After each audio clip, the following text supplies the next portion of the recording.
Avengers! Assemble. Hello, everyone, and welcome back to Excelsior, the world's #1 Marvel's Avengers podcast. This is your episode for May 8th, 2021. I'm your director, Christian Buckley, joined by the Apex legend, Jack Martin. Excelsior, and a yeehaw to you, Christian. Yeehaw, okay. Mm-hmm. What's the occasion? No occasion, just a hearty, healthy yeehaw to you. Well, how about a yippee-ki-yay in your direction? I'll take it. That's great. Right. Yeah, you know, it's funny because when you said that, the first thing I thought of was those Western skins, and I was like, that's not in the shop this week, right? I was like, no. But well, yeah. I got some insider information, Christian. No, of course not. Oh yeah, how you doing? I'm doing good. Are you surprised that I've been playing a hell of a bunch, that's a phrase, of Apex Legends recently? I am not. It's funny because I wanted to play with you and Mike Connors, host of Jedi Knights, the other night, and it was like midnight 30 when I was able to log on, right? And I looked and I saw nobody was on Discord, but I saw you and Apex Legends, and I was like, Jack's grinding. I respect it. Yeah. Mike got off, and I was like, all right, I'll get off soon too. And then I proceeded to play like the arenas, the new mode, and also Battle Royale. Mm-hmm. So yeah, new season's got me. What about you? What have you been up to? Well, on the Marvel side, not a ton. It was Star Wars week. May the 4th, Revenge of the 5th, Bad Batch dropping. Yeah. So the focus on media was Star Wars for the past few days. But I did hop into Avengers this morning to check out the brand new event, which we will talk about in a bit. And of course, we will be going over everything coming to the game this month, including maybe more MCU skins, the Red Room takeover, and some insight into what they're doing to tee up the next event, as well as a update for the MCU release schedule, updated dates, some new titles for Phase 4. But before all of that, we'll kick the show off the way we normally do with Fury's Report. If you want to dive into the game this week, you can check out the low power level mission Along Came a Spider, one of the Black Widow iconic quest line missions. For some guaranteed drops, high power level you can do Up from the Depths, which I believe is that northern Canadian mission that also spawns from the Black Widow quest line, if that's correct. Sure. Maybe. We'll never know. I vividly remember that mission, like a base rose from the depths of the ocean in Canada, because, Canada has an ocean inside of it, apparently. Mm-hmm. The Heart Room Challenge will net you Black Widow number 5 from 2010. Big Black Widow focus this month. And the Marketplace, Jack, is continuing this trend. What is in the Marketplace? Why don't you run through it? Yeah, very, very much Black Widow focused. Of course, the Red Room takeover is at some point at the end of the month. So kudos to Crystal Dynamics. I think we've been talking about sort of the marketing strategy and synergy of releasing content for this game that's focused around stuff in the MCU. And of course, the Black Widow movie was supposed to come out around this time, got delayed to July. But still, this is a taste, I think, of things to come. So the first thing that they list in the Marketplace update is a Avengers Endgame Black Widow outfit. Now, this is the first MCU-inspired outfit released for the game. And I think, to me, this is the most detailed skin in the entire game. What about you? Yeah, I love it. I think Widow, outside of like the white suit that we're going to see in her new film, hasn't really had an iconic MCU look. Like, she has the gauntlets, I think, in most of them with the electricity, but other than that, the suit is kind of like whatever. But the Endgame one with like the Nightwing batons sticking out of the back, I really enjoy, so I'm glad that we got that. I will say, because I feel like we should mention this, the subreddit has been in a spiral for a while now, specifically about this skin. Hairgate is something that's going on. I haven't looked into it a ton, but people are just very upset that you got like 9 steps out of 10, and then the 10th step they didn't do being the hair not being the hair from Endgame, which, like, sure, I understand that you're paying $15 for a skin in a full price game, but at the same time, like I'm not excusing it, I guess, but like it's Avengers game Widow just wearing the suit. So like for me it's not bothering me. I don't know how you feel about it.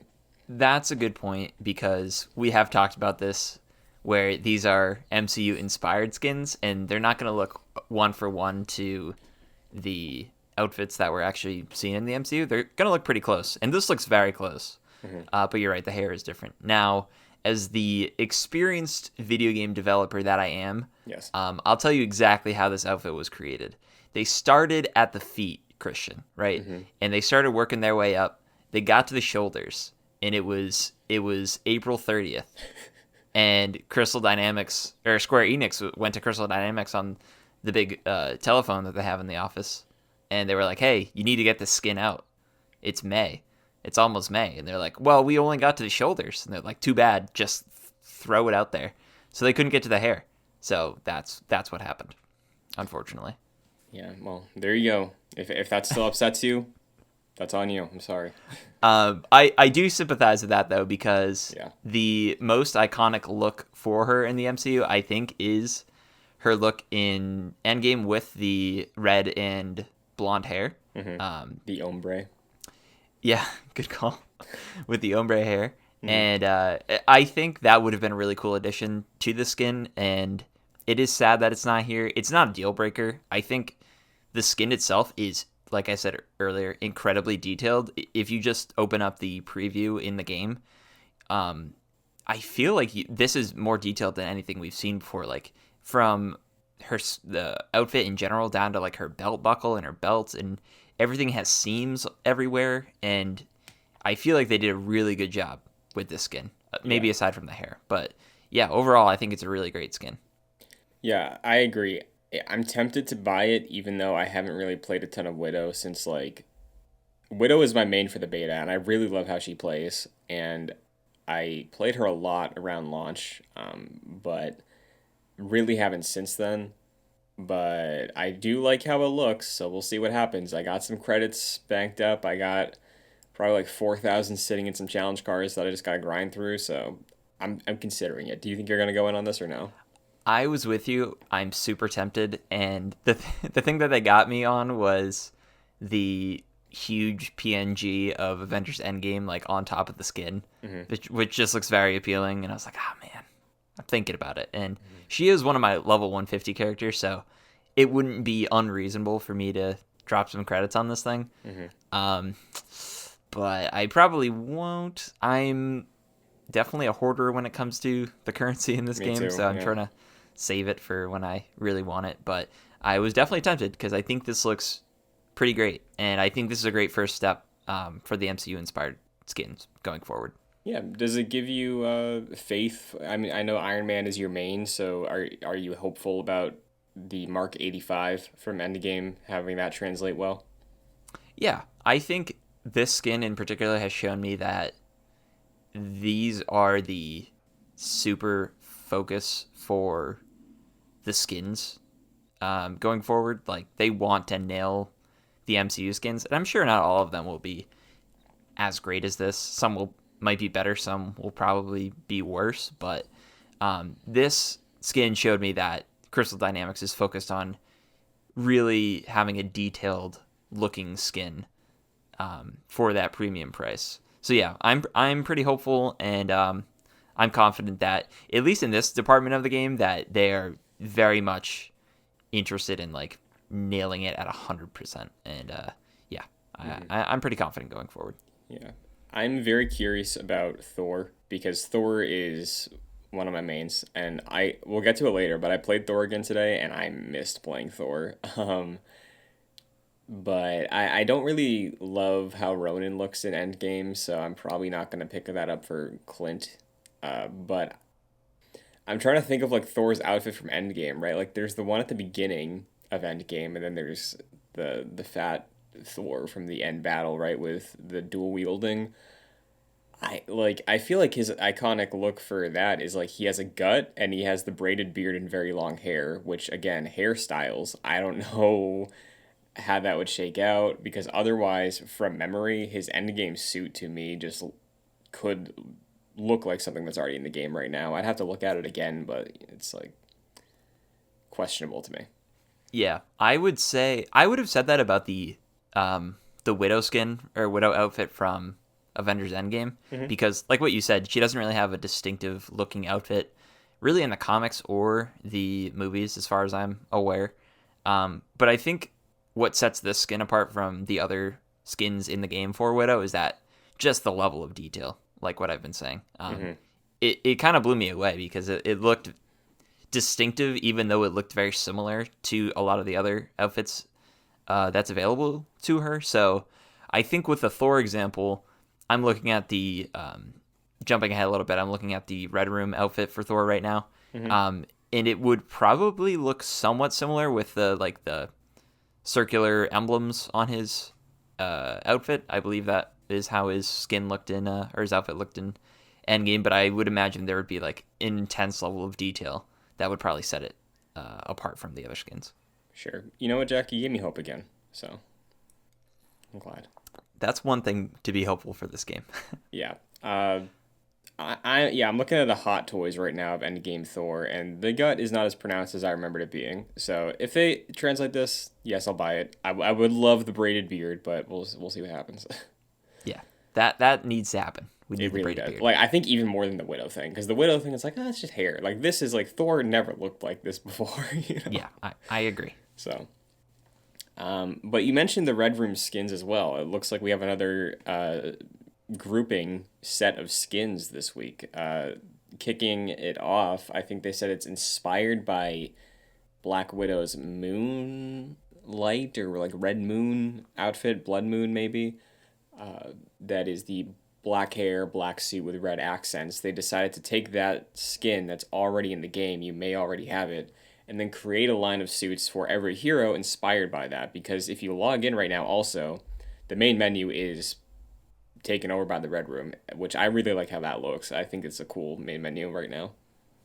Yeah, I do too. They're really going like full bore on the Red Room takeover, even though at the end of the day, I can almost guarantee you it will just be a Red Harm Room. Yes. But still, aesthetically, like what you said, I think it looks great. And yeah, these skins, like what you mentioned, are based off of that black and red skin for Black Widow. So that basically means all these characters are having a black and red skin of their own going forward, Mm-hmm. which is great. And I'm really surprised by the level of consistency with releasing team outfits. Me too. They've been doing it like week by week since March or April, maybe, definitely after Hawkeye. And I was very surprised by that. I thought that would be pretty sporadic, but at least for the past few weeks and months, they've been pushing out a lot of these group outfits, and some haven't really hit for me. Some of these in the Red Room group outfits are better than others. They look sort of, they're 900 credits. They look more like they'd be 400 credits, in my opinion. Yeah. But some of them look better than others. I do like the Iron Man one. I probably won't get it, but I do like the look of it. But yeah, I'm pretty happy with the quantity of group outfits that they've been putting out. I'm pretty impressed by it. Yeah, I'm right there with you.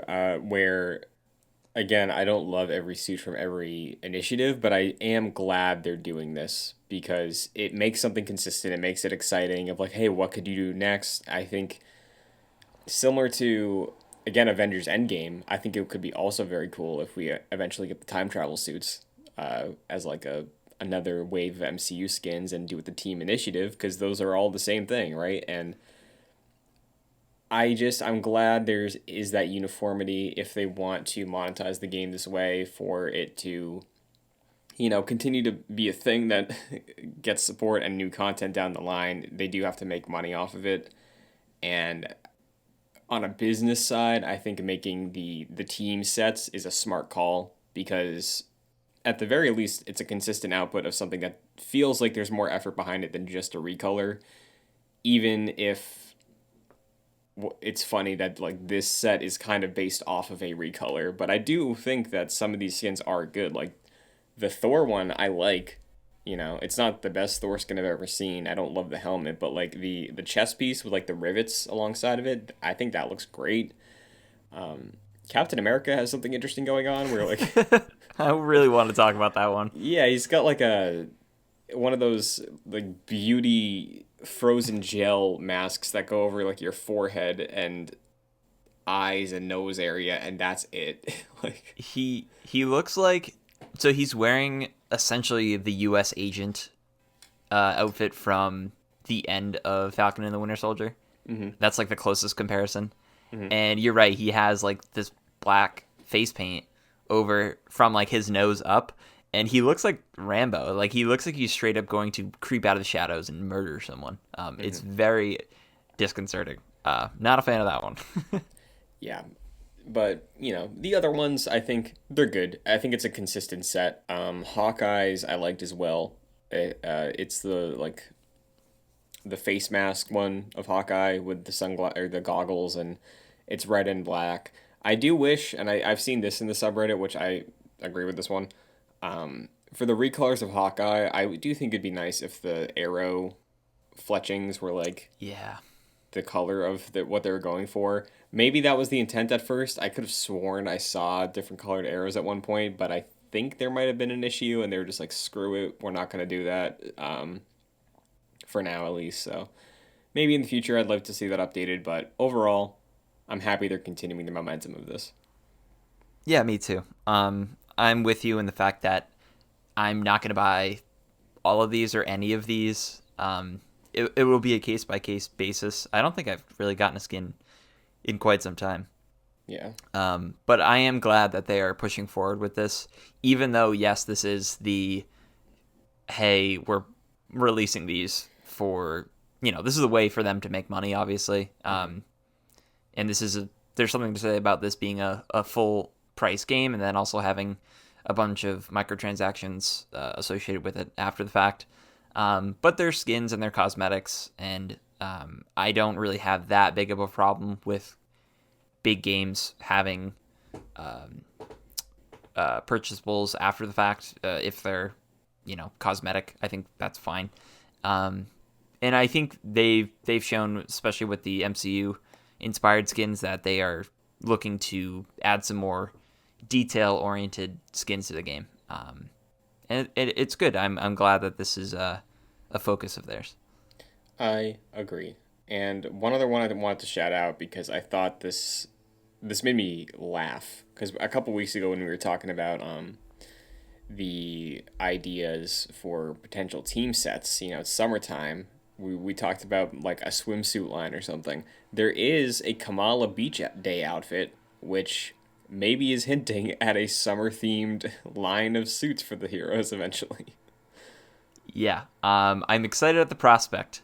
For Kamala, it's just her in her like your usual outfit, I would say. That's pretty consistent across most of her skins. That just has like, it looks like a wave at the bottom. Yeah. So that's fine.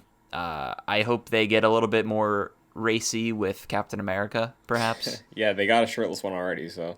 Yeah, that's what I want to see. Maybe with Thor. I think Thor would be a really fun one in like swim trunks and some flip-flops. For sure, dude. Like make him like a surfer bro, like a puka shell necklace, like some flip-flops. Yeah, please. Sunglasses, that'd be too good. Also, we're gonna get into this now. There is some Red Room stuff continuing to seep into the game because there are nameplates as well. There are character-specific nameplates in the shop alongside some for the event, which we will get to. But in the War Table blog this week, there are some updates, so we're gonna go over some updates. First up on this list, because again, this is the last time I'll bring it up because it's a newer thing. Crystal is shifting the War Table blog to have more of a focus on transparency and regular updates, even if there's nothing new to share.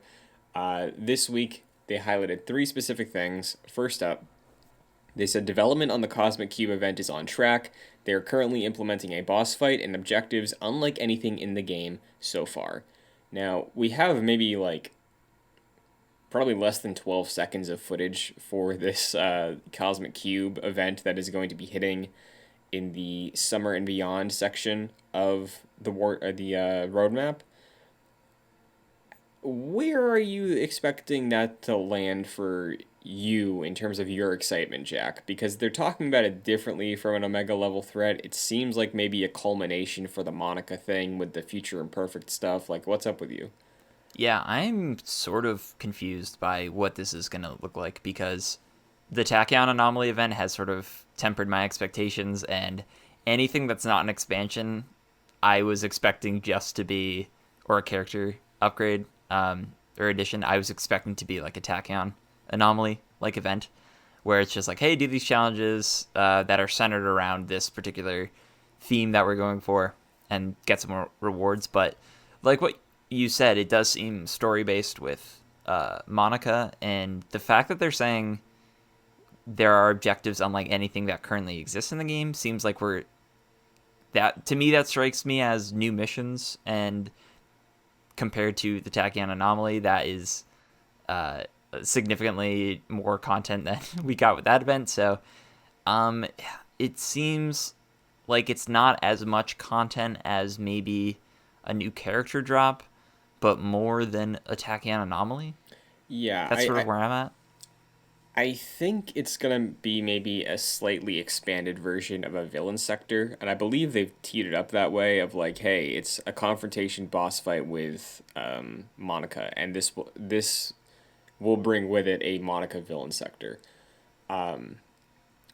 But new objectives, I think definitely to me makes me expect like sort of the stuff you would do for a mega hive of like hack the servers, break this thing, kill Mm. the elite team, like something that would fit into that grouping, but not what we've been doing for the past 7 months.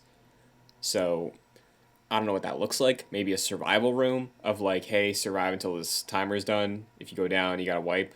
Like stuff like that. That's like my mind goes to Destiny, where this was a big problem early on with Destiny. They eventually made this better, but like Destiny 1, almost every single room was like either clear out the enemies or uh, survive while your ghost is hacking this door.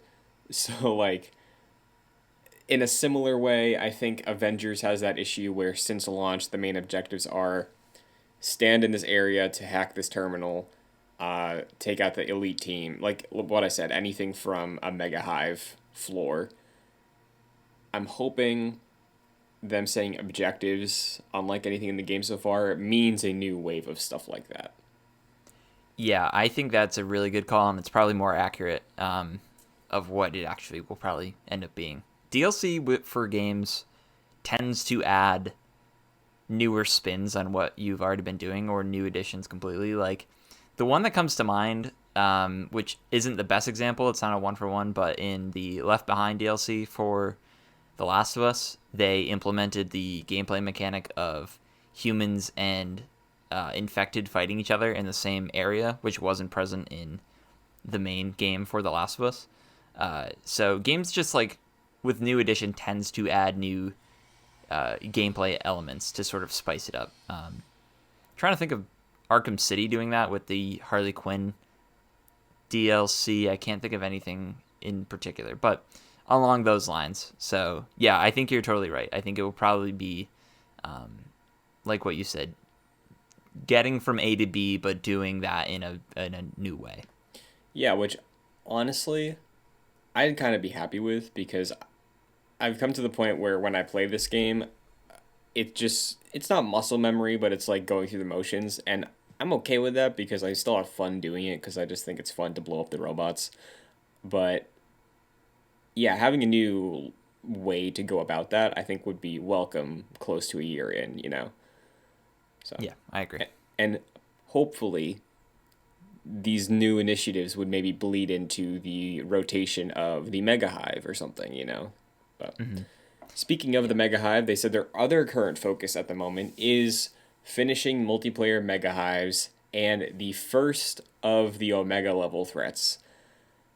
Let's start with the Mega Hives Mm-hmm. because this is something you and I think both struggled to achieve for a couple weeks around launch, but then we finally did it. I have not gone back since I did it that first time.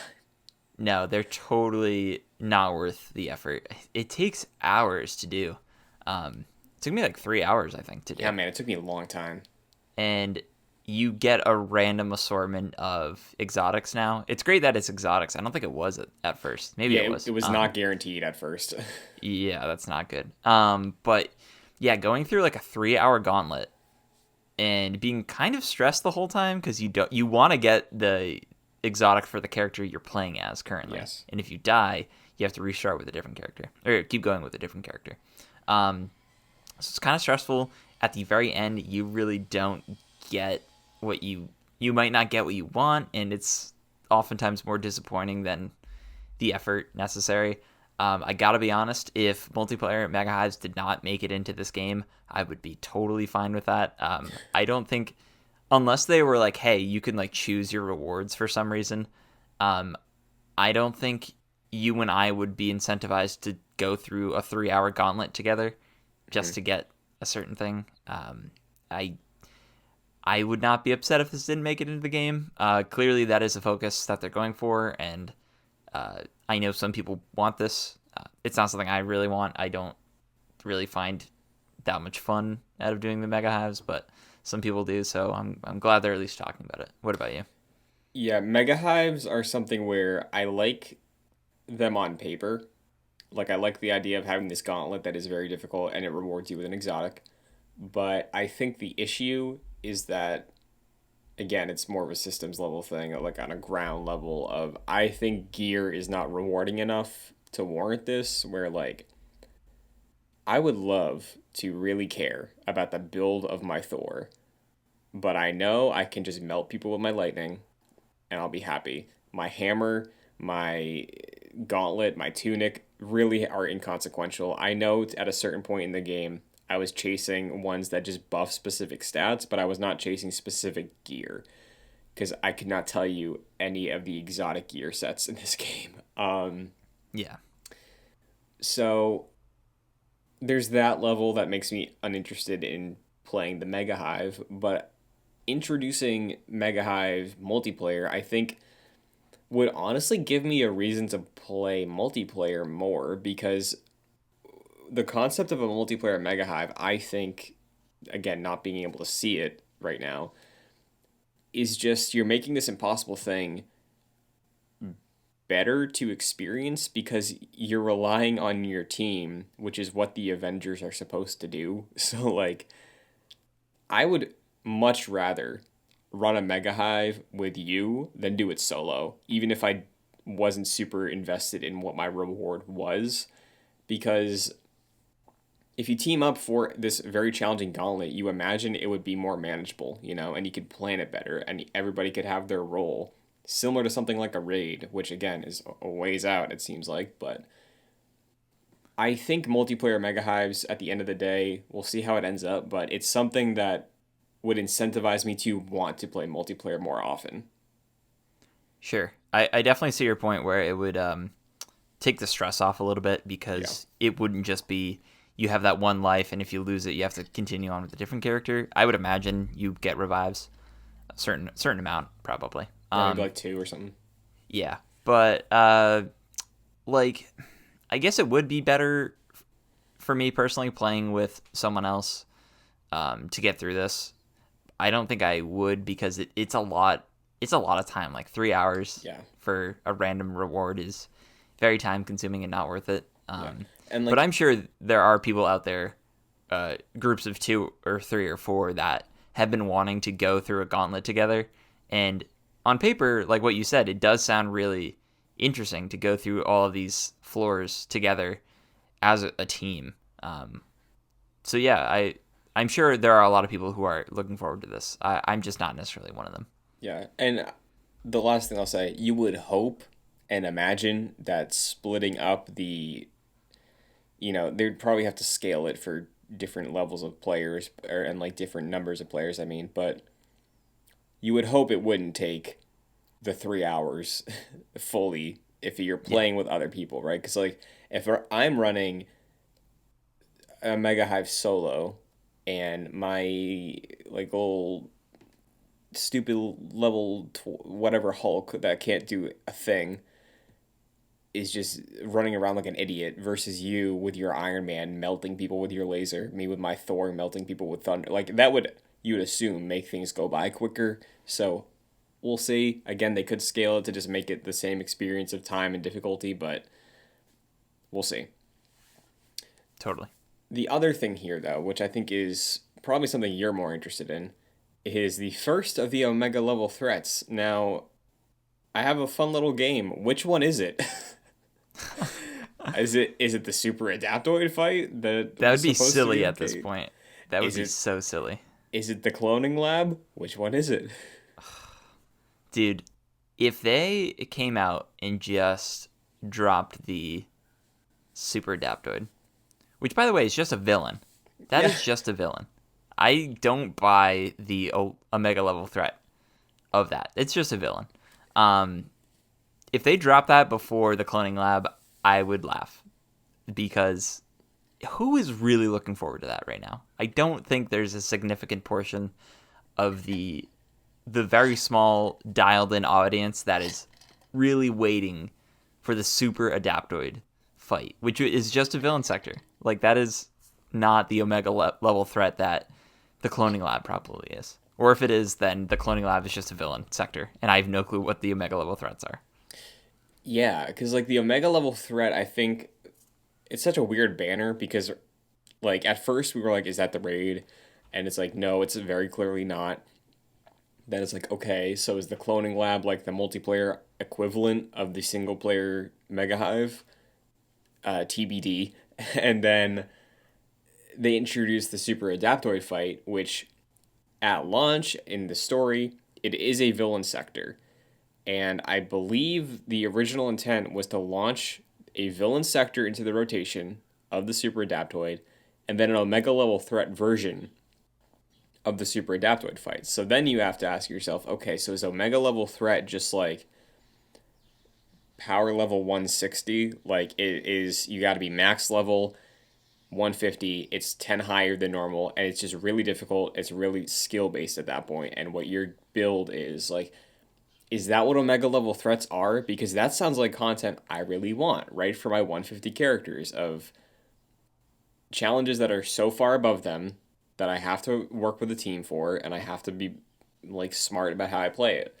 So I'm okay if Omega level threat spans a bunch of different types of content, but I'm right there with you. It would be silly at this point, I feel like, to just drop the Super Adaptoid before the Cloning Lab, which Cloning Lab we've been waiting on since September. Like the Super Adaptoid fight is probably going to be done sooner because it is just a villain sector. But like, yeah, I don't know. I we'll see what happens, right? Like worst case scenario, I don't play the game for a week. That's what it's been like for a while. So like, I don't know how burned I could be off this. Yeah. I'm hoping it's the cloning lab. I Me too. think that's what the game needs. My expectations for that are lowered than I think they were a few months ago, based on recent content releases. But it does seem like the first somewhat substantial multiplayer content for the game, which is weird. It's past 6 months at this point, and multiplayer is very much not a focus of this game right now. So, yeah, Omega level threats are hopefully the shot in the arm that this game needs, and Cloning Labs probably is more likely to be that than the Super Adaptoid. Yeah, remember when we thought that the Wakanda expansion was going to come out in May? Yeah, Remember when we thought that like 2 months ago? we still don't know when that's coming out. Yeah, Jack, I truly just hope that you and I can raid in Wakanda by December of this year. That would be great. That'd be wonderful. The final update, though, for this week's blog, they said, we love the positive reaction to tachyon anomalies and looking into what this means for future events. There will be more info in the Red Room Takeover in next week's blog. Yeah, not a lot of positivity from us, at least. But I'm glad some people are liked that event. So that, like, I have to wonder where maybe I was not too harsh, but maybe I just had expectations mismanaged, which again, like, is a constant issue with the game. But Yeah, I don't know if that's your fault. yeah, I think like maybe it's because we were waiting for the roadmap for so long, and tachyon anomalies were like this ambiguous thing because we had a tachyon thing in the past. It was the first thing following up Future Imperfect. So like I was expecting some level of context around it, which when we talk about the Red Room takeover in a minute, like I think out the gate I'm already more on board with this Red Room stuff than the tachyon one. But positive reaction was surprising to me. Maybe it's just like, the marketing, because there probably are people who enjoyed it. And I did see on their blog tons of pictures from the event of like multiple Captain Americas standing in front of a flag in Jersey and stuff like that. So I'm sure it was a welcome positivity of, hey, I'm glad me and my best friend can both be Iron Man. Uh, Maybe that's what they're looking into for future events. Regardless, I think taking the what worked and what didn't work out of Tachyon and looking to future events of that scale, I think is good. They're receptive to it. Yeah, totally. I think you're right. The positivity was probably more focused on the fact that people can play as whatever character they want in Yeah. any combination with a group of friends or just randos if they wanted to. That was probably the positivity, and I'm hoping they just let that be the standard soon. I think that'd be a pretty big win for the game, even though I think personally that should have just been a day one addition. Um, but yeah, otherwise for the Tachyon anomaly, I wasn't the biggest fan of. I mean, there wasn't really any new content associated with it. It was mostly just the fact that you could play as any combination of heroes. Mm-hmm. So I'm glad that they were, like what you said, receptive to it, and I'm hoping they just sort of add that in at some point, just as the standard ability to play with whatever combination of heroes you want. Yeah, and if not that, I also wouldn't be surprised if Tachyon Anomalies is a returning event. Maybe when there's some lulls uh, between major content drops, it's like, hey, they're back. Squad up with your team however you want. And maybe the next time we get a Tachyon Anomaly event, there is some context or like a couple audio logs or something. Which, honestly, man, I know. Wait, are there audio logs in the game? Yes, but the thing is, there are way too many of them. Like No, you're right. the Yeah. the Arkham series had a very manageable amount of audio recordings that were really interesting. If you go to that tab, I think it's the Codex tab, Yeah, it is. um, in Marvel's Avengers, there is so much stuff in there, and it's really overwhelming. I don't think I've ever listened to anything or read any of those because at this point there has to be over 100, and it's very it's very scary. I mark all as read or just scrub through them all, and then that's it. Yeah, which it's a bummer, right? Because like when I was playing through that campaign, I was picking up every single audio file I could, and I was like, "Oh, sweet, this is really cool insight." Like there was a legal case where like Banner testified against Tony and stuff like that, and there was some drama with the Avengers before A-Day, and then the response after A-Day, and more insight into this version of Tony, and like there was some really good content to build this world in there. But you're right, it's just hard to manage. There's so many of them. I don't even know if you can play them while you're playing the game, but like give each Avenger an iPod, and just like you can queue up all of them as a playlist when you're going through it. Like, because I do like this take on the Marvel Universe, right? I'd like to learn more about it, but it just seems so cumbersome to experience all that, which is a bummer. Yeah, I agree. So, however, right now there is new content in Marvel's Avengers. So why don't we talk about the Rooskaya protocols, which is running from May 6th to May 20th. Uh, I had no idea that there was new content until like yesterday when they posted this blog, but Yeah, it's like a pre-Red Room event in a way. yeah, which I kind of love, but I will read through what we have officially on this. We can discuss it a little bit in comparison to Tachyon Anomalies. Sure. Currently, there are new mission chains with animated nameplates achievable for each team member. The context for the event, shutting the window quickly because there's a truck outside. Um, a virus has infected several AIM synthoids. Its origin is unknown and untraceable, but the name Rooskaya protocols is embedded in the data, indicating a potential connection to the vast harsh tundra of Siberia, familiar territory of Black Widow. Collect protocol chips from AIM Tech to unlock this mystery. There are a couple different mission chains under your objectives tab, which is very similar to what happened with Tachyon Anomalies. However, like you said, Jack, this is building up towards the Red Room takeover that will be coming on May 20th. I did do a little bit of one of them. An example is Protocol Vault, right?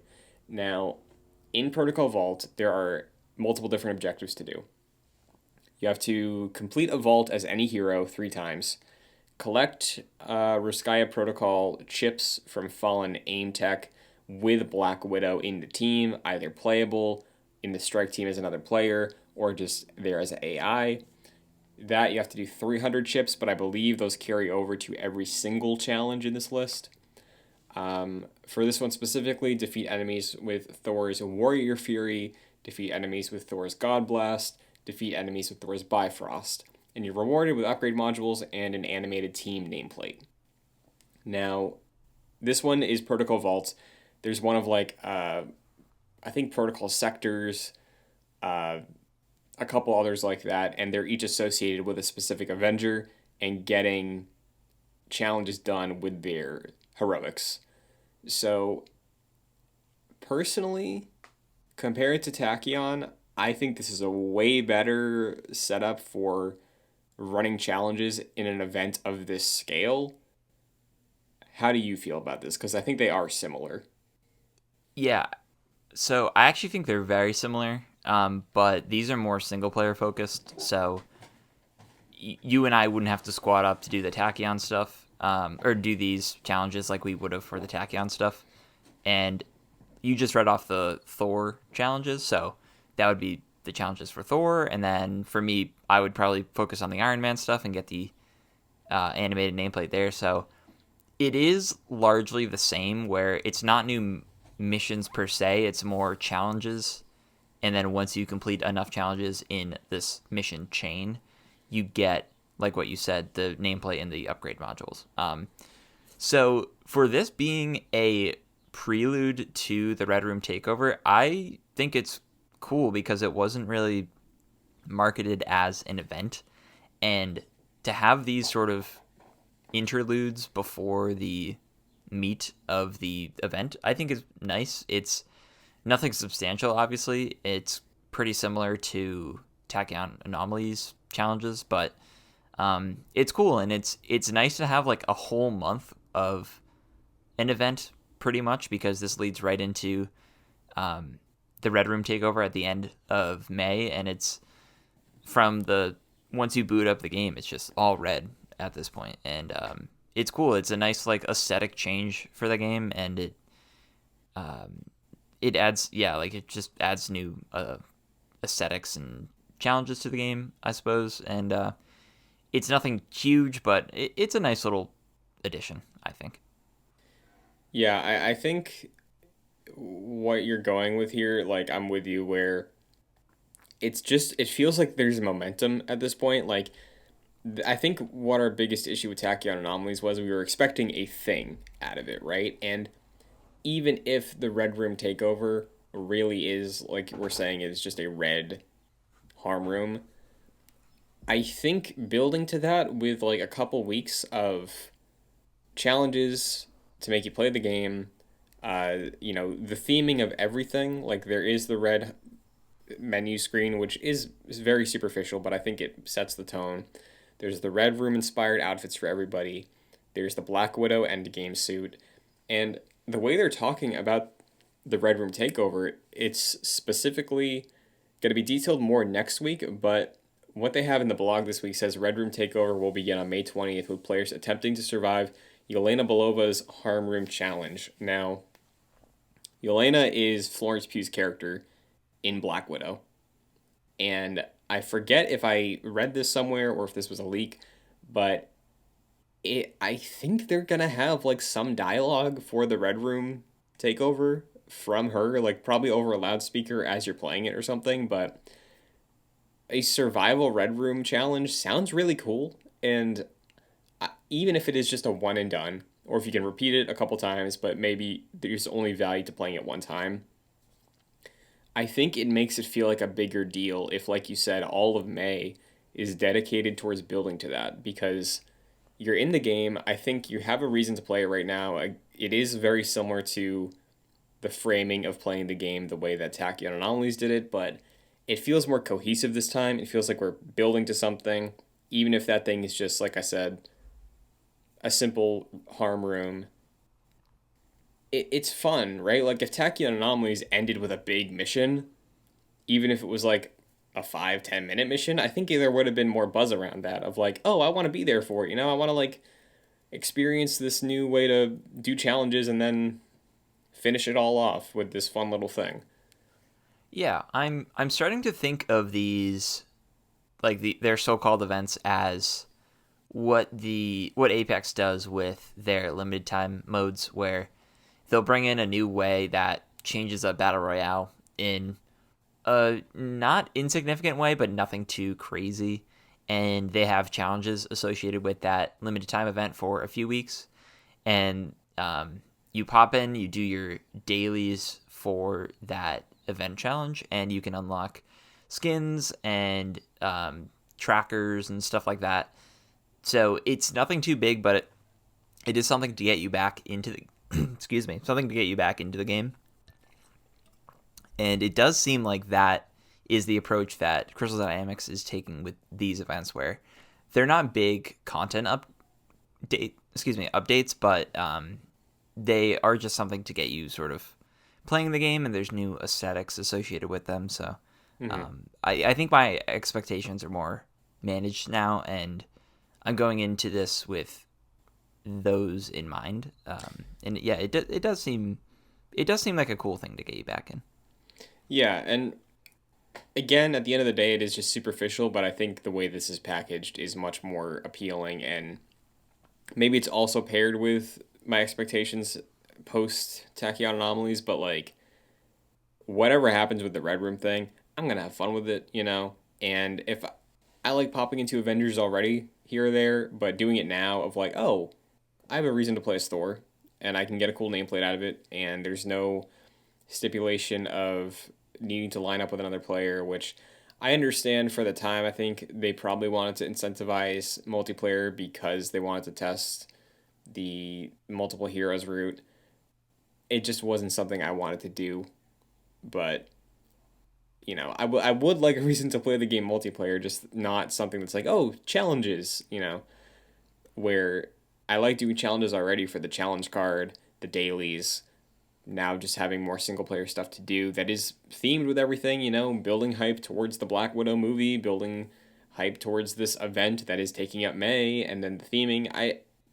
I'm on board for this one. We'll see how I feel next week if I play any more of these challenges beyond what I've done already, but I think in the future these scale events having a build up just makes it better if there's something to build towards. So yeah, I agree. And yeah, I guess a tiny little Stark Realities check-in. You're still expecting the Red Room to just be a red harm room with like 10 rounds to it?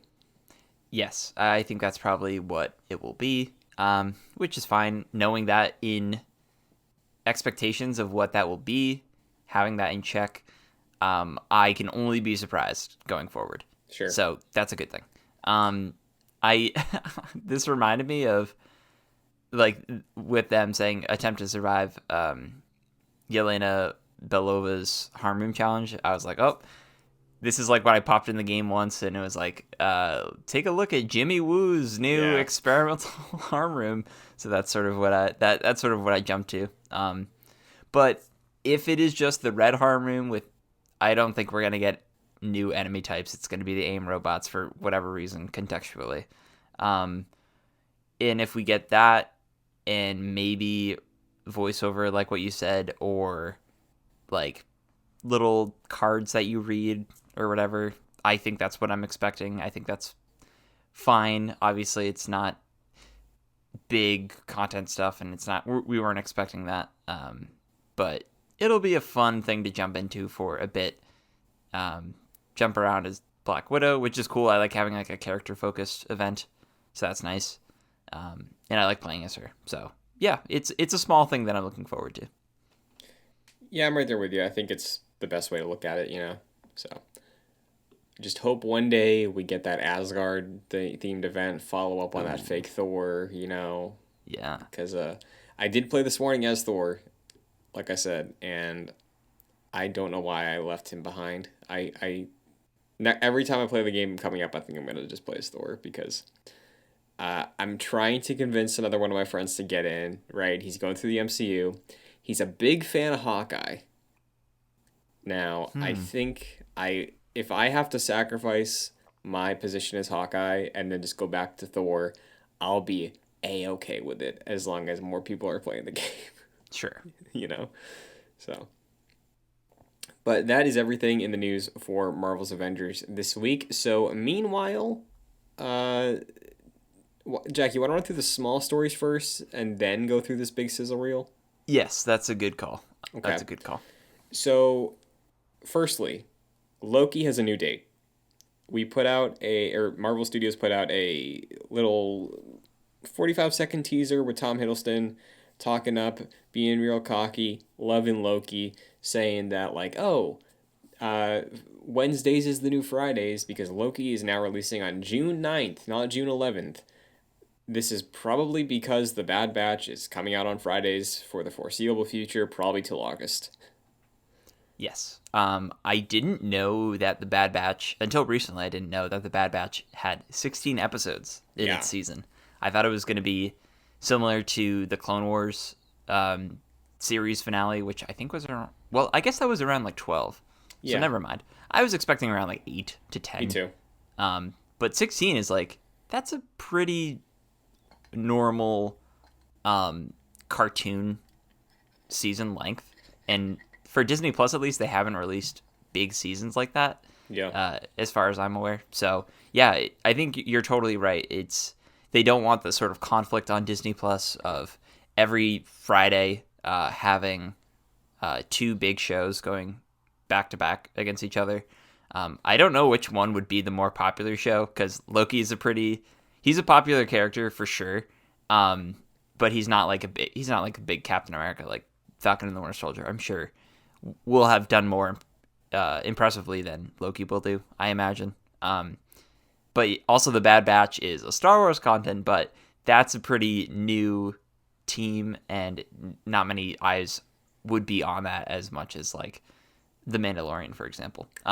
So it is funny that these two niche projects would distract from each other. So it is cool that we're still getting two things a week, but Loki's just going to be focused on Wednesdays and Bad Batch on Fridays. So it's a good move on Disney Plus part.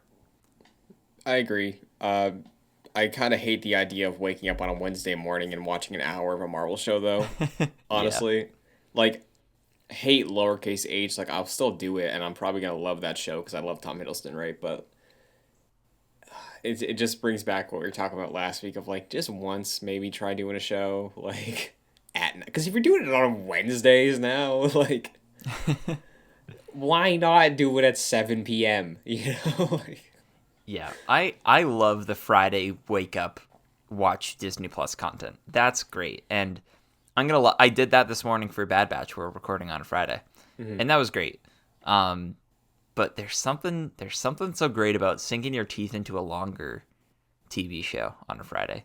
And yeah, you're right. It's going to feel weird on a Wednesday. It's just going to make my week feel off, but I guess it'll be better for this recording. We won't be as pressed to watch something, even though I never felt like we were anyways. But right. It's cool that Disney Plus is willing to mess with its schedule to make sure some things get more light than releasing things both at the same time. Yeah, for sure. And we're probably going to see this mimicked in the fall when we have Book of Boba Fett and Hawkeye or Ms. Marvel running at the same time. So right. Get used to it. Get used to waking up on a Tuesday morning probably and watching Hawkeye. Yeah. Yeah, people on the West Coast will be watching Loki at midnight on a Tuesday. Or Yeah, I guess man. midnight on a Wednesday, which would be 11:59 on Tuesday, which is strange. Yeah. Like, I'd prefer that, honestly. Like, I'm fine going to bed at 1 a.m. on a Tuesday.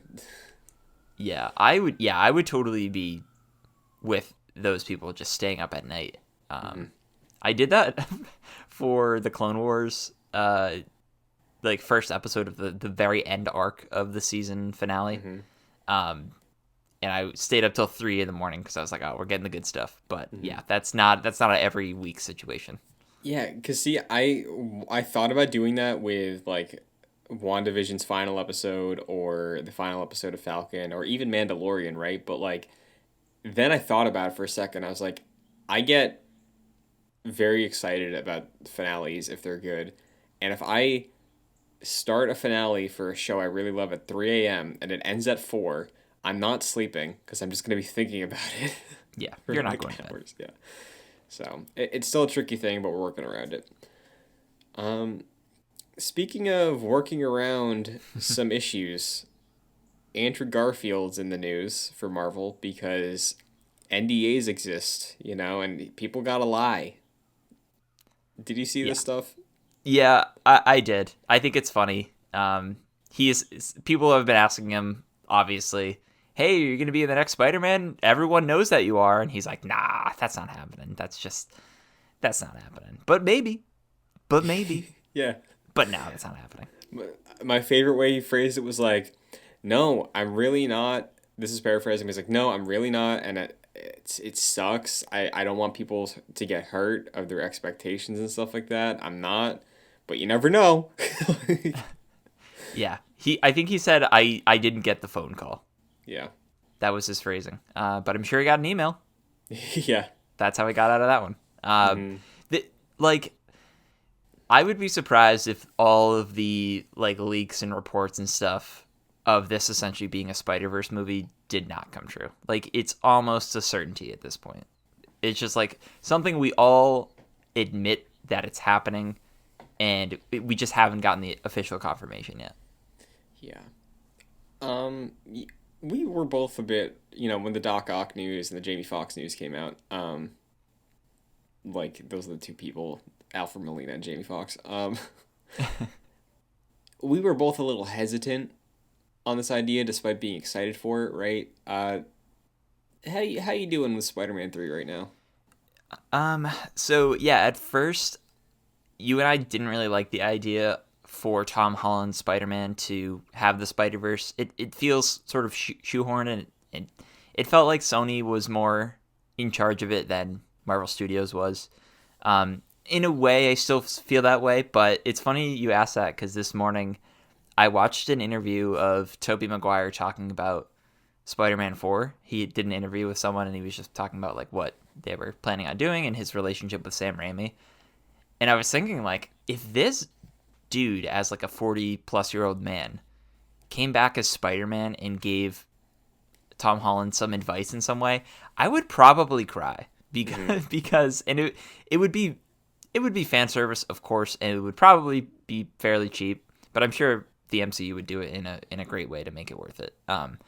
But like, Tobey Maguire is my Spider-Man as a kid, right? And if I saw him again in his suit, teaming up, even just for a little bit with Tom Holland and Andrew Garfield, I think that would be really cool.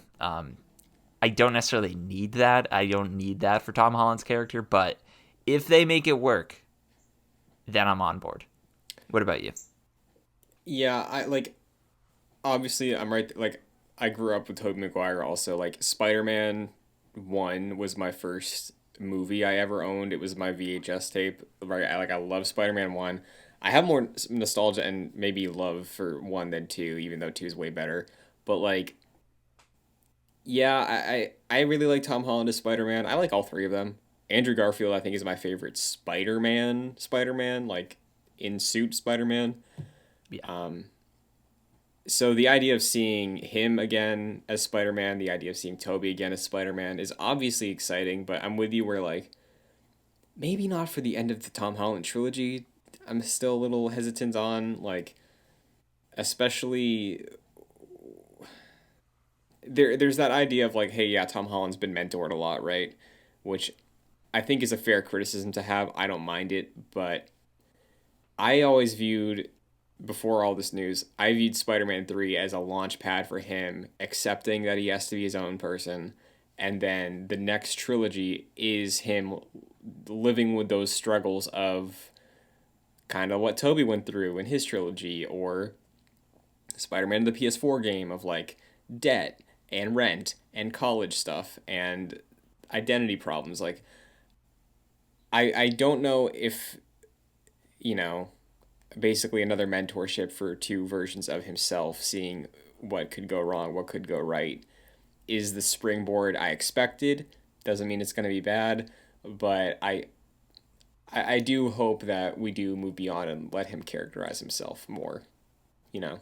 Yeah, I think you're totally right. I think the next trilogy, God willing, if we're so lucky, of Tom Holland taking up the suit again, being more mature, would be him just going out on his own and being Spider-Man Manhattan. with, yeah, exactly. Yeah, keep him in New York. But I think it makes sense because Spider-Man, like they can make it make sense having these Spider-Men as Peter, Tom Holland's mentors because Homecoming had Tony obviously as his mentor, and Far From Home had uh, Jake Gyllenhaal's Mysterio, yeah. character Mysterio as his mentor for most of the movie. So that is sort of a staple with this trilogy, at least for now. And I guess that would make sense thematically to continue that with these two characters. Sure. Um, I'm this. I think this will be a very divisive movie. I don't think this will be as well received as people think it's going to be. I think I agree. people are going to be very torn. Like Endgame had some very fan servicey moments. I think they were earned. I understand if people think that any fan service is cheap, and I totally would get that. This I think will be a very, very clear like, hey, this is kind of cheap, and this doesn't need to be here. We didn't need to get to this point. But again, like I do trust the MCU. I'm nervous about this one because of Sony's involvement, and that they do. Venom was so popular, and they were like, well, we kind of want to do our own thing with Spider-Man. So a little concerned about that, but we'll see. Last thing I'll throw out there also in regards of the Spider-Man 3, right? Like I've seen people speculate that because this sort of leads into Multiverse of Madness, that potentially,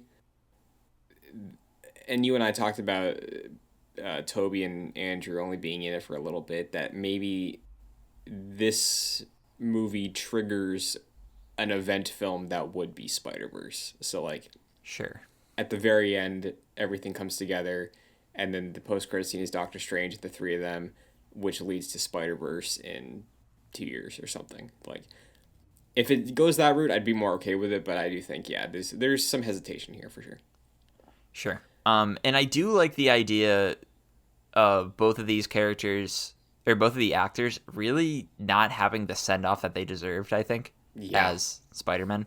And the idea of years later, 10 plus years later for Toby, coming back and getting that send off in some way or another will be. It's just nice to have. I think they deserve it. I think they were both really great as Spider-Man. And yeah, I think it would be a great unifying moment for all of the Spider-Man fandoms. Exactly. Well, another moment that I think is going to be. I'm going to weep because this is going to be a big send off. James Gunn has publicly said that Guardians Volume 3 is his last Guardians of the Galaxy movie. And that's what he's planning on it being, you know? Like, probably a never say never scenario, but he is very much vocally now saying Guardians 3 is my last one. Dave Bautista has been in the news recently saying he has doubts about what's the future of Drax in the MCU. How you feel about this? Well, I feel kind of mixed because I'm really glad that James Gunn is like taking himself out of the situation. After like he feels like, to me at least, it sounds like this is the culmination of his ideas for the Guardians, and like I don't like when projects go on for too long, longer than they should have. And it's like Lost as an example. Yeah, And TV gets 5 seasons. yeah, you know. exactly. And it seems like James Gunn was like, he came in with a plan, and the plan was for a trilogy of movies and for the Guardians to appear in the Avengers movies as well. So I'm really glad that he is sticking to that. It seems like, so that's great. But part of me is sad because I don't like the idea of the Guardians being handled by anyone else, and I think that will probably happen. Like, I don't imagine the Guardians being all dead in Guardians of the Galaxy Volume 3. Like, I think they'll be in the MCU probably after that. So it'll be weird to have those characters being directed by someone else. Yeah, and I have to wonder because like Guardians, both of those movies are very special to me, and I really love them. And I'm glad James Gunn got to come back for his third one. You know, it was devastating when all that stuff happened. Yeah. Uh, I read that Guardians comic from Donny Cates, which I really liked. And when that comic started, I think that might paint an idea of where we're going with Guardians. Like, obviously, James Gunn planned this. He said he's planned the journey of the Guardians since the first movie. So this is always what he intended it to be, with some slight changes and tweaks, right? Uh, at the beginning of that comic, it is the Guardians kind of don't exist anymore. It is just Star-Lord and Groot together. Everybody, like, they broke up. Everybody had some bad blood. Rocket went off to do his own thing. Gamora got, like, possessed by Thanos. Uh, Everybody's kind of out in their role. Drax is dead. Like, and then a new Guardians team forms with, like, Quill and Groot, but then Cosmic Ghost Rider, Beta Ray Bill, and a laundry list of others, right? So I could see a world where this version of the team wraps up. Like, maybe Rocket retires because Bradley Cooper's expensive, and James Gunn has very publicly talked about how he views himself in Rocket, I think, more than anybody else. So it feels like we're building to a place where Rocket is the character that gets a send-off, maybe, the way he existed in Infinity War and Endgame. So I could see a world where the team as it exists gets an ending. Maybe we have, like, Star-Lord and Mantis, and then the torch is passed off, and we get, like, an Adam Warlock, and Beta Ray Bill would be cool, and, like, Nova as the next Guardians team with a new director or something. That's a good call. Yeah, because these characters are very much James Gunn's. So if the Guardians of the Galaxy were to continue, I think you're right. I think that would be a good avenue to pursue. Like, maybe one or two familiar faces, but keep the banner of the Guardians of the Galaxy, but with new people for a new director to tackle. I think that's a good call. Yeah, and you know Groot is staying, right? Like, Groot is too marketable. Yeah, totally.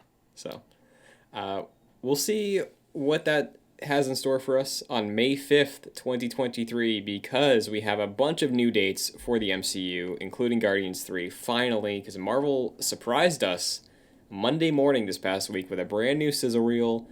I got emotional because they were talking about just the movie theaters, and, you know, like, everybody loves the movies, and they showed a clip from Endgame in the theater. What did you think seeing the sizzle reel trailer very early on a Monday morning? I literally woke up, turned my phone on, first thing on Twitter was this, and Marvel chose to make me cry on a Monday morning. Because it starts off like Stan Lee. They took audio from a video he had at one point or another, and it was about like the idea of unity in our society in general, but also in the MCU, and they like cut that with you know, people looking at each other and being like, hey, that's your brother, or hey, that's your sister, or like, we're all like one people, sort of thing. So very emotional. And then they got into all the new information about the new projects that are coming up, new dates, and some new footage from Eternals and from Black Widow as well, Shang-Chi as well. And yeah, I think this is one of the best edited things I've ever seen in my entire life. Yeah, it was really good. You know, Marvel knows how to do a hype trailer, and this is weird because I'm with you. It's like a hype trailer, but it's also like hearing Stanley talk about that stuff, genuinely having not been in a movie theater for so long, which is just an experience I really love, especially for a Marvel movie. Like, it hit me, and like just talking about like, oh, we love theater, like some of the text that was coming up about like, we'll see you at the movie, like stuff like that. I was like, damn, I'm excited to see Black Widow in a movie theater. Yeah, absolutely. Why don't we run through what we got out of this in terms of the MCU future stuff? Like you mentioned, we got another new look at Black Widow, a couple of cool shots, Florence Pugh being a badass, on track for July 9th. That is not getting delayed again. No, it's not. It's Disney Plus and theatrical release, so I forgot that's it it. was coming to Plus. I did too. I kind of want to forget it's coming to Plus because Yeah, man. I'm planning on seeing that in the theaters, and if I can't, like, if experts are like, yeah, movie theaters are still not safe, I'd be very sad. It seems like they will be safe. I'm hoping at least. Hmm. Things are looking okay. I know like projections have like gotten way worse, and like herd Yeah. immunity is probably not going to be a thing, but hopefully things will be safe by then. I know I'm vaxxed. I know you're halfway there, I believe. Yeah, second shots in like a week and a half, I think. Hell yeah! So we'll be ready, you and I at least. So maybe things in our state will be good to go. So Hell yeah. I'm hopeful. So, any standouts for the new footage in Black Widow? Not really. I really love that new outfit. I think that outfit for Black Widow is really cool, and I think it's along with her outfit in Endgame with the hair. Obviously, gotta have the hair. I think it's probably the most standout uniform for her in the MCU.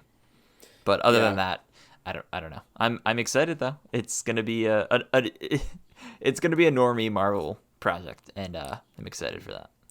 Yeah, it seemed like there was more of a focus on Yelena, and like, I just love Florence Pugh. So if there is a torch that is being passed to her for that role of the secret agent for the Avengers, I'm stoked. But I do think I'm probably gonna leave that theater kind of sad, man. I'm just like, man, why this should have been so much earlier. We should have had a Widow trilogy. Like, Yeah, that's the thing. it feels If it's oddly good, I'll be timed. sad. Yeah, that's a good way of looking at it. So. Wanting more. September 3rd, Shang-Chi and the Legend of the Ten Rings. Another snippet of new footage coming after the trailer we got recently. Once again, I'm real excited for this one. Spider-Man aside, probably the most anticipated project they got this year, just because it's probably going to be pretty different, and still looks good. Those fight scenes, man, they look real good. Yeah, I'm really excited about the choreography in particular for this project, and yeah, looks great. Some new footage, nothing too different than what we already saw, but yeah, I'm still hyped for this. Hell yeah. Finally, next up, November 5th, Eternals. We got a new look at Chloe Zhao's Eternals, Oscar award-winning director, 2021. This looks great. I think paired with the news of her winning, any single hesitation I had about this movie is completely gone. Yeah, it's hard for me to really render an opinion on what we saw because I think in total we saw about like 5 to 10 seconds Yeah. of new, I think, first footage from Eternals, of all the actors sort of standing together. The one part that I thought was really interesting was just like in terms of like how this CG ended up looking was a super speedy character coming off frame and then joining a team for like a team pose. That was cool. Kumail Nanjiani is just absolutely ripped now, and that's who he is as a person now, and that's cool.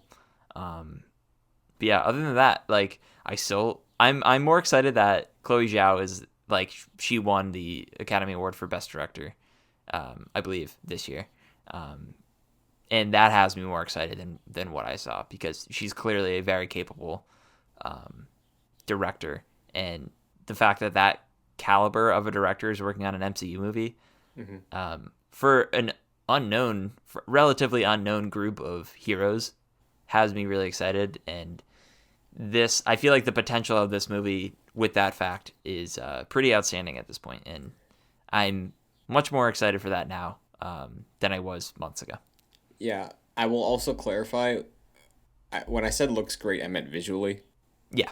Like, I don't know if you saw this, but there was a pretty funny quote that Kevin Feige had recently. Did you see this when he was talking about like uh, seeing Chloe Zhao's vision and what she wanted to do with Eternals of like natural environments, letting like a lot of lighting be done naturally, not a ton of CG. Like that shot on the beach with all the fog is like real. Oh, that's great. And Kevin Feige was like, it's like, oh, this was like so revolutionary and it looked so amazing. And I was like, oh, this could be interesting. And now I see this and I see other films and it's like, oh no, this is a style. And people were clowning on him of like, yeah, cinematography exists with the real world, man. Like, but yeah, I think visually it looks very, very good.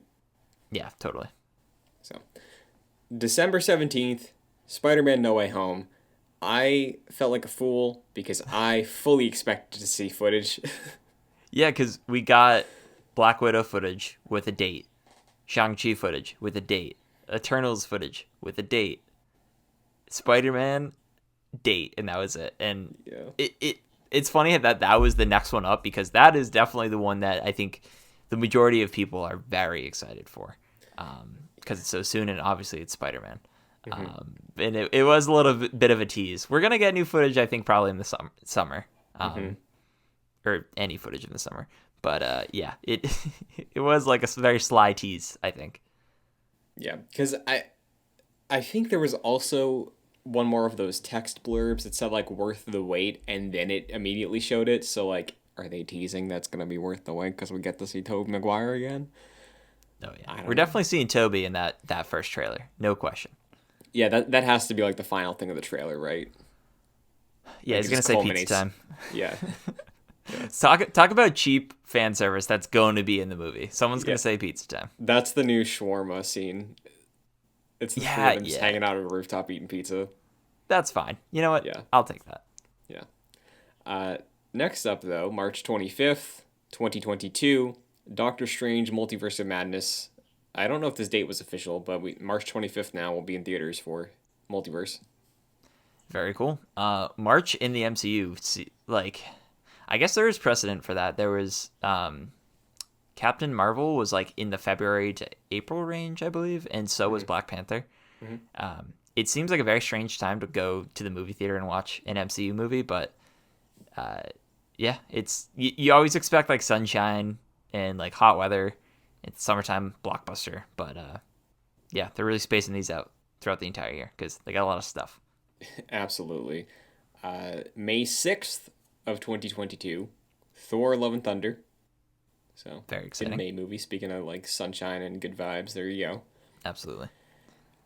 July 8th, 2022, we have Black Panther Wakanda Forever. New title. Yeah, that was one of the bigger reveals, aside from like the new footage for Eternals, was the title for this.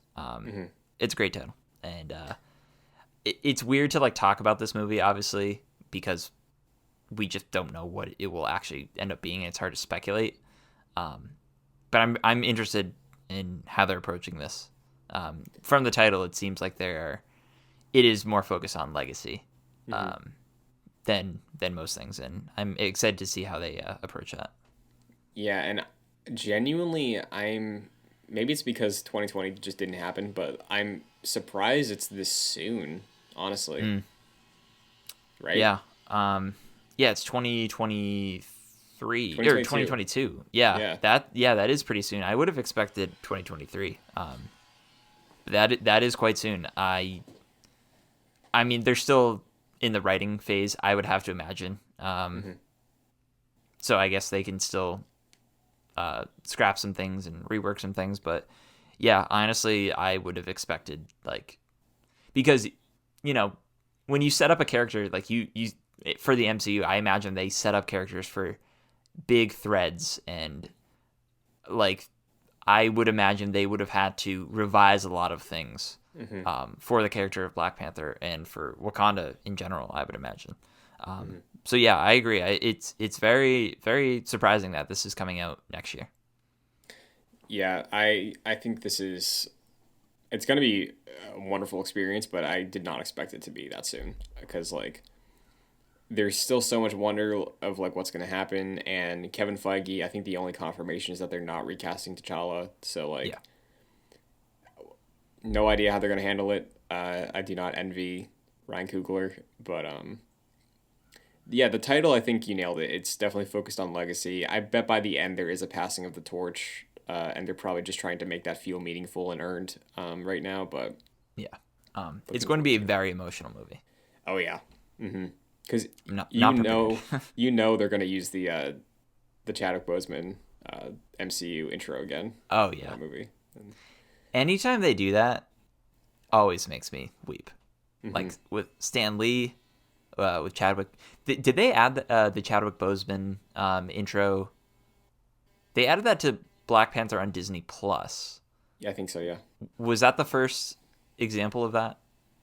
I think the Stanley one for Captain Captain Marvel's Marvel, first. right? But did the Chadwick Boseman intro appear in any other project?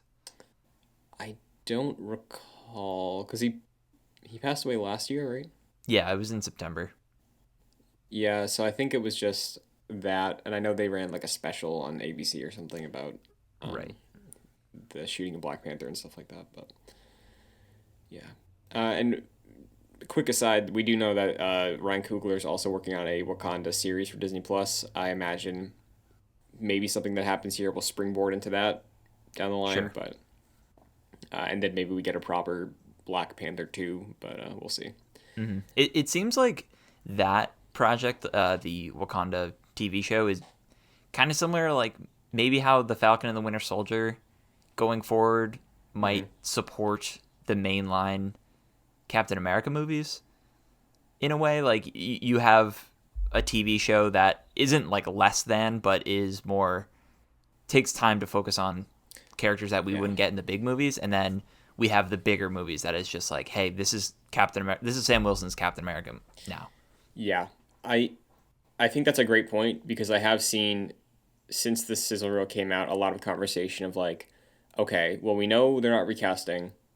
In the comics, Shuri becomes Black Panther for a while.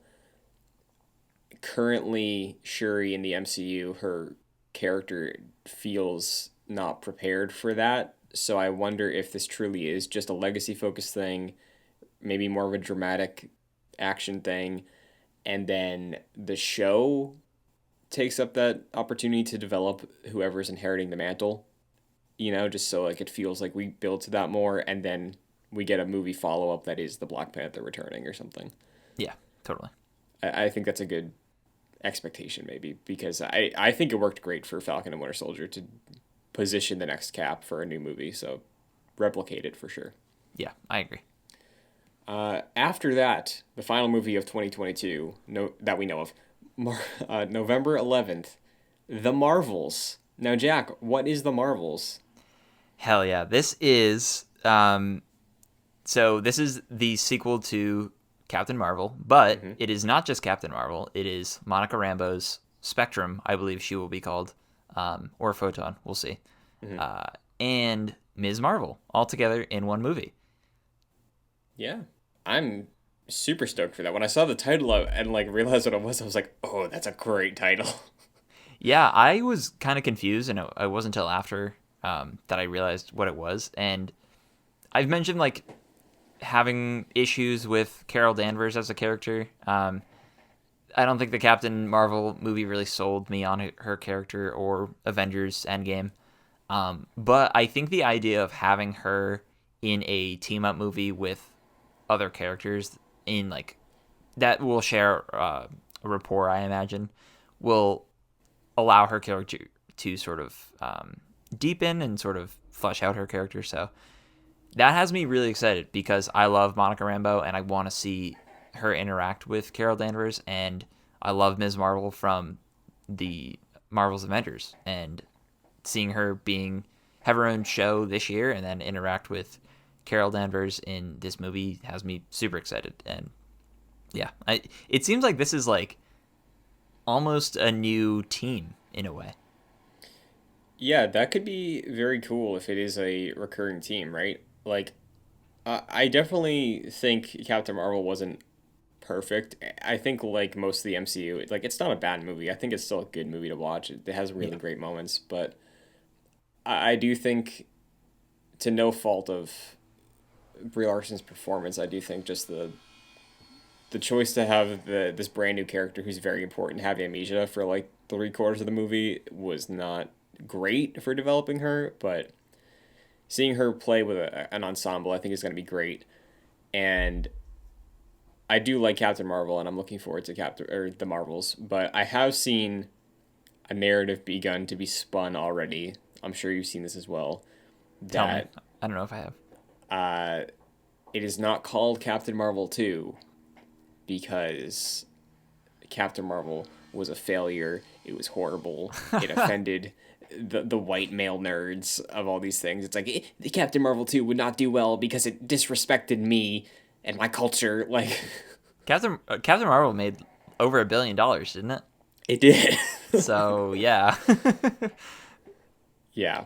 I saw that a lot over the past week. I saw that on TikTok a good amount of people being like, Captain Marvel 2 wouldn't do well. That's not why they did that.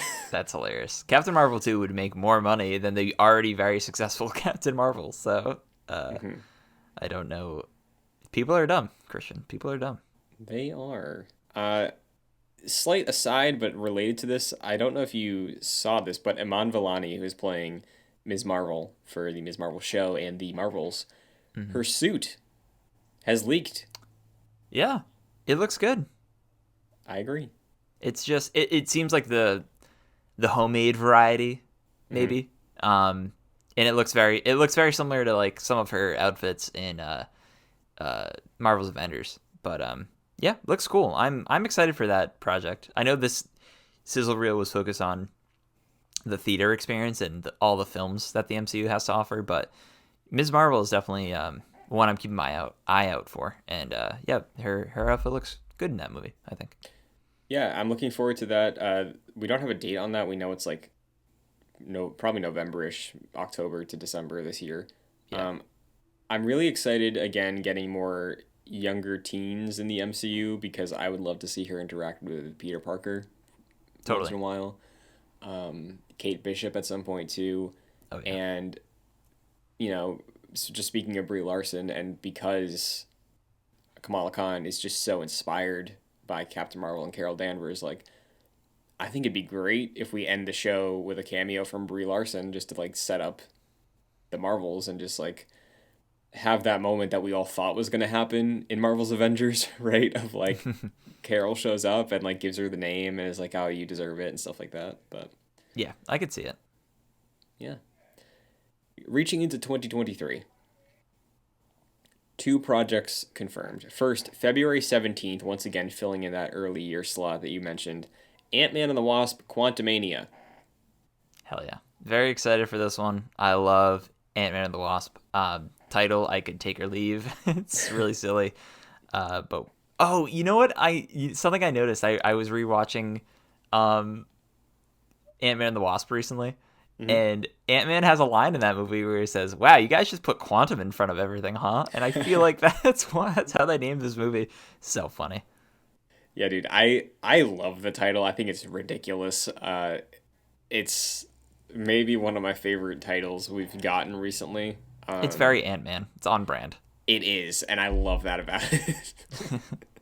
uh, like I guarantee you, I don't know if I can't think of any other Marvel movies maybe that have done this, but well, Thor: The Dark World definitely has. But I would love if like you just get Scott Lang being like, "This is Quantumania" at some point. Just like that'd be so Yeah. good. It would fit Ant Man so well. Yeah. Yeah. It's silly, but purposefully silly. Hmm. So very much looking forward to that.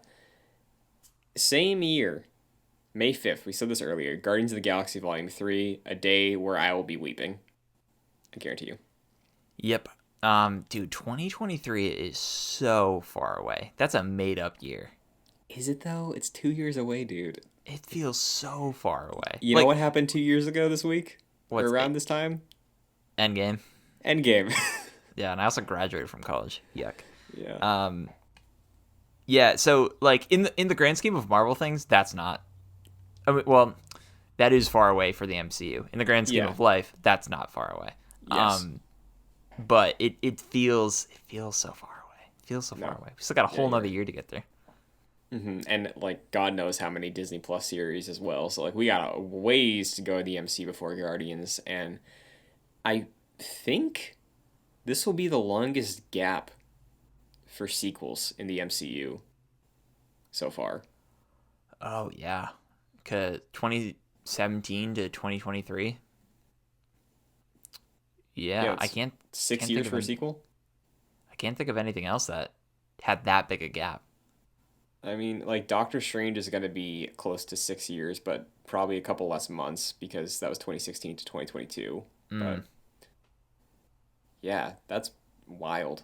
yeah, that is strange. Um, I'm very looking forward to this one. Hmm. It's so funny that James Gunn has Marvel and DC just eating out of his plate, and he's just like, "Yeah, Marvel, I'll get to you. I'm at DC right now. We'll get to you," and Yeah, it's cool. I'm genuinely very curious to see what James Gunn does after Guardians 3 because remember like pre-Infinity War there were rumors that like James Gunn was going to get this really big promotion and sort of act as like not as all powerful but like the second step behind Kevin Feige but for cosmic Marvel projects. Interesting. That was a big rumor for a while before he was fired. And I wonder if he would do that, like maybe there's still bitter feelings, but it seems like he's come around. Money's money, like Oh yeah, I would be happy if he stuck around, even if it wasn't for Guardians. But yeah. I like the idea of having his presence around and just giving feedback. It's similar to how like Dave Filoni and Jon Favreau sort of work uh, together with mhm, The Mandalorian and Star Wars in general going forward, like Star Wars TV. yeah, So that'd be cool. for sure. And finally, in the Scissor Reel, we end off once again with the Fantastic Four logo. Worth noting, for every year we've just run through, there are multiple projects early in the year, summer, and fall/winter.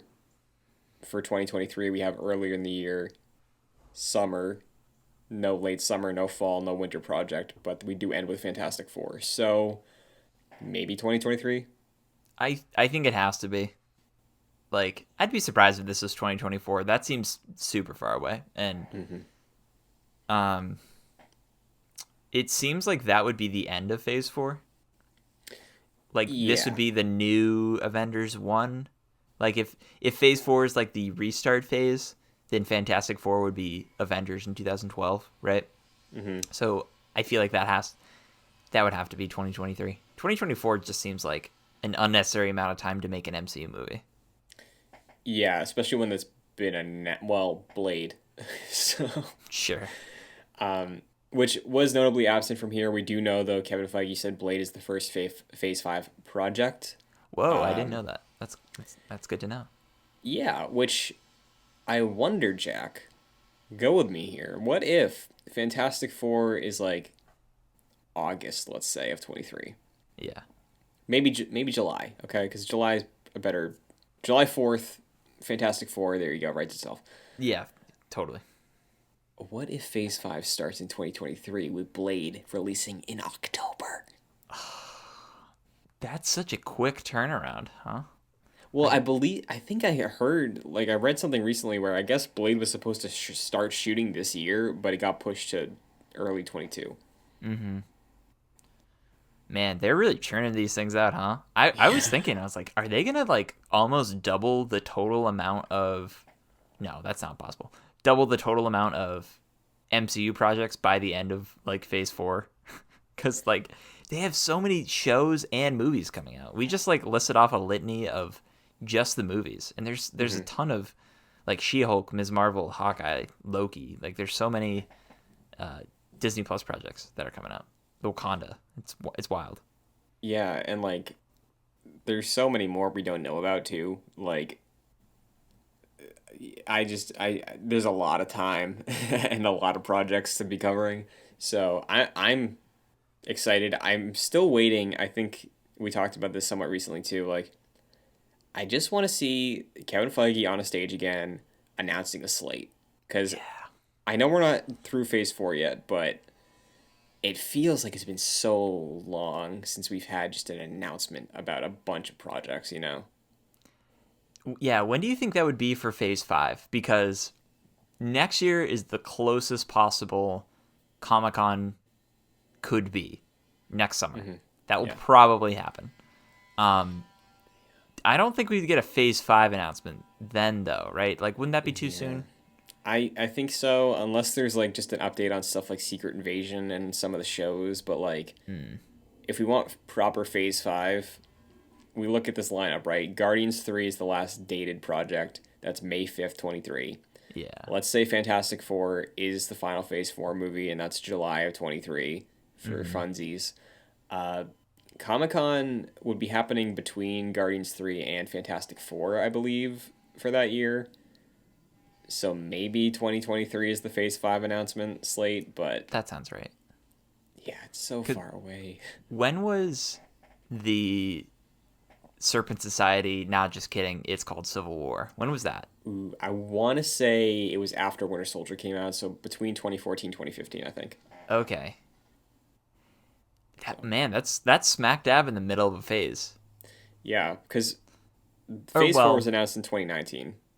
So, okay. Yeah, it would probably be 2023, maybe next year, but more likely 2023. well. Uh, any final thoughts on the upcoming slate? Any things unsaid about what we got refreshed on? New dates, new titles? Anything to expect from Phase 4 moving forward? Phase 4, I think in terms of like sheer quantity is the biggest phase in the MCU. Yeah. And I understand people, maybe some people being like, yeah, I'm going to be marveled out. Right now, I don't feel that way. I'm looking at all these and I'm super excited, especially to see all of these in the theater. And I think I'm hopeful that Marvel will strike a really good balance of having the theater experience, but then differentiating that with the at-home Disney Plus experience. And I think both will be really great supplements for each other. And I think drawing a line in the sand of being like, these are different. They still like are cohesive enough to be in the same universe and to build off of each other. But sort of drawing the line in the sand of being like, you go to the movie experience for this particular project, you stay at home and you have the week by week experience for this particular project. And I think that will be a good way of not having that fatigue with the MCU. So, yeah, this just has me more excited.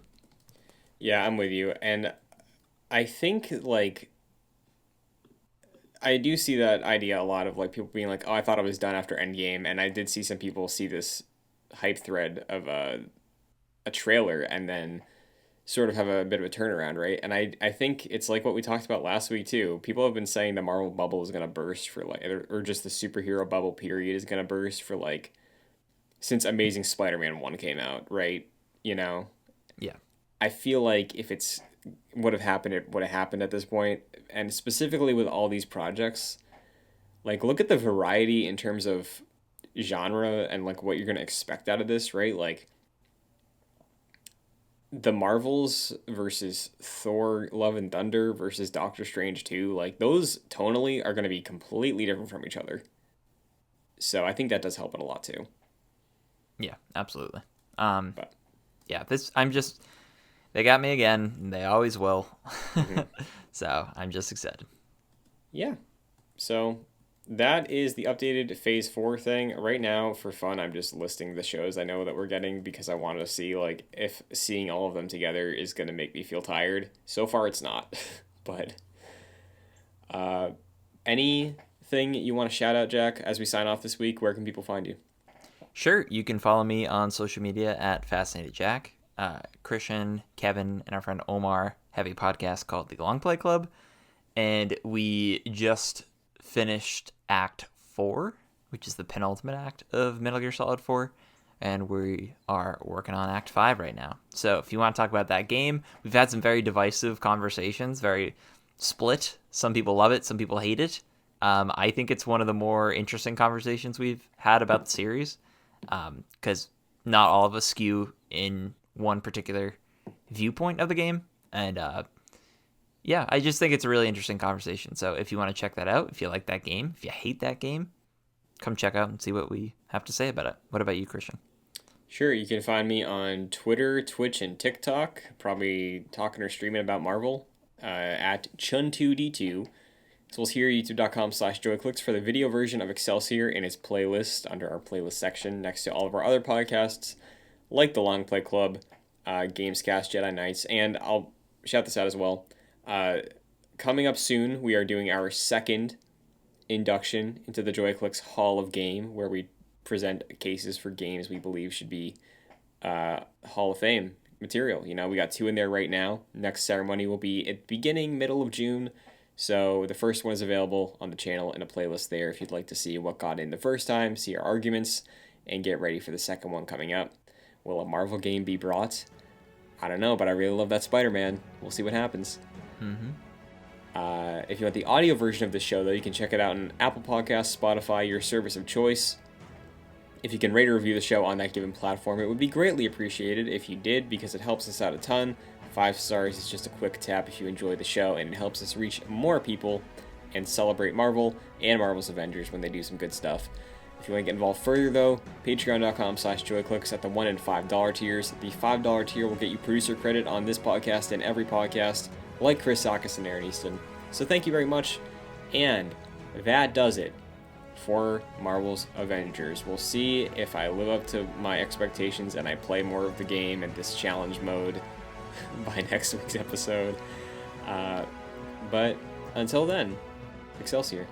Excelsior.